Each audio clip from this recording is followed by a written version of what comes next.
আমার সকল পরিবারের সদস্যরা। এটা কি বলতো, আমার দিদির বাড়ি রাধাকৃষ্ণ প্রতিষ্ঠা করেছে। তা তোমাদের একটু দেখালাম, দেখো রাধার ড্রেসটা কত সুন্দর দেখেছো। এটা কি বলতো, ক্যামেরায় বোঝা যাচ্ছে না, এটা বেশ বড়, বেশ অনেকটা বড়, অনেকটা বড় রাধাকৃষ্ণ। তোমরা ক্যামেরায় বুঝতে পারছো না, আমার খুব ভালো লাগছে। দেখো তো দেখে কত সুন্দর।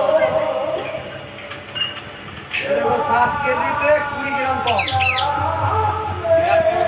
হ্যাঁ এটার ওয়েট হচ্ছে 5 কেজিতে 20 গ্রাম কম। বুঝেছো? কাছে থেকে না দেখলে বুঝতে পারবে না।